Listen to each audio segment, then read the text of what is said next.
it's first-party data driving or fueling development of content, digital content, and programmatic. Very simple. So it's that tripart, I mean, purely digital operation, focusing on those three things. The mantra is faster, better, cheaper. And last but not least, we have a unitary structure, so no earn-outs, fragmenting the business, trying to pull the business together as a single brand and a single approach and single P&L in a seamless way. I mean, in a funny way, we're reuniting creative and media.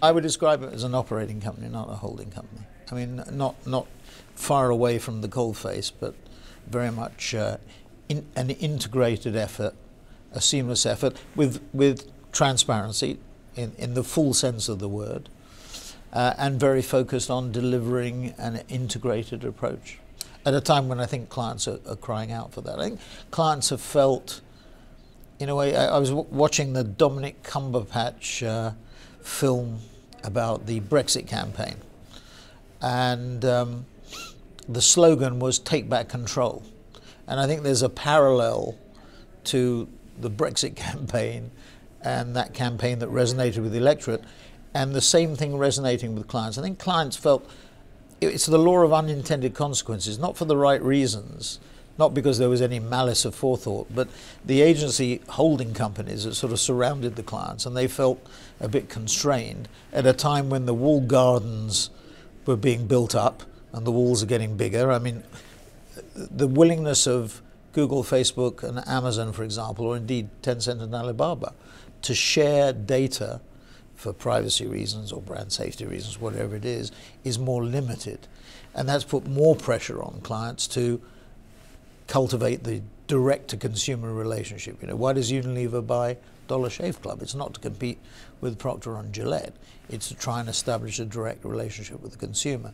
So the real battleground is going to be over who controls the data. And first-party data, client data, gives them the opportunity to fashion the content, particularly in the digital environment, and fashion the programmatic in the digital environment too. So that's what we're really about. So this, I think clients have felt sort of threatened, not just by what's been going on in their distribution channels, but by virtue of the fact that they haven't had enough talent within their four walls to try and deal with some of these issues. And as the cost pressures have increased in the clients, put greater pressure on them, and they've denuded themselves of marketing talent. So the idea of in-housing has more appeal, whether it's prevalent or not. I was just on the plane over here looking at a survey which said that 11% of clients were looking at in-housing, which is not an enormous number, not as big as some people would make it out to be, but certain clients are thinking about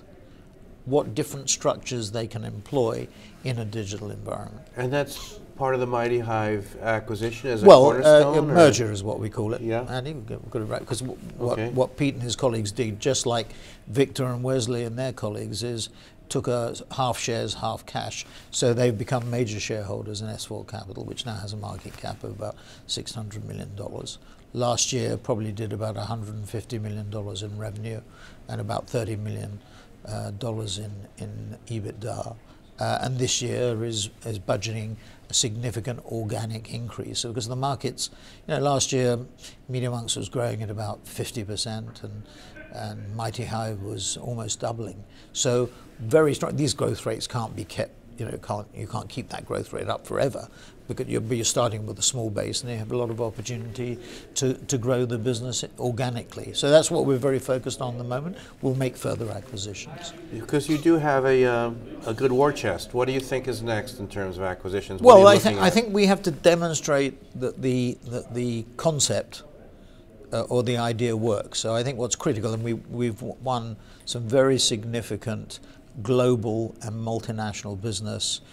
Procter & Gamble, Braun has been talked about publicly.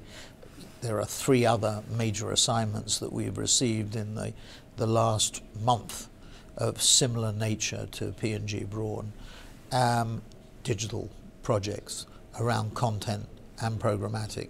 And what we're seeing is when we start to develop a content approach or a programmatic approach, we can combine the two, not effortlessly, but clients want to explore how they can integrate the two into one. I was just reading this Redburn 164-page circular, which is very gloomy reading for the 6 holding companies, and foresees even more pressure in the quotes-unquote traditional holding environment for all 6. I mean, not 1 or 2 or 3, but all 6.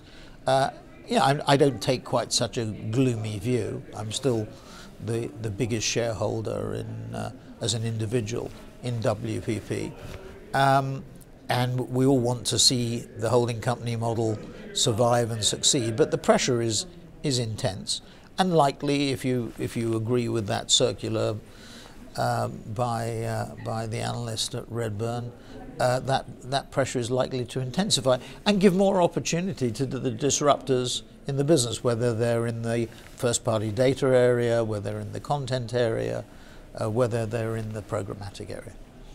Great, and finally for you, the opportunity ahead and good news is it's a clean sheet of paper. Yeah. Bad news is it's a clean sheet of paper. So it doesn't have the scale of what I'm used to, but maybe we can remedy that in time.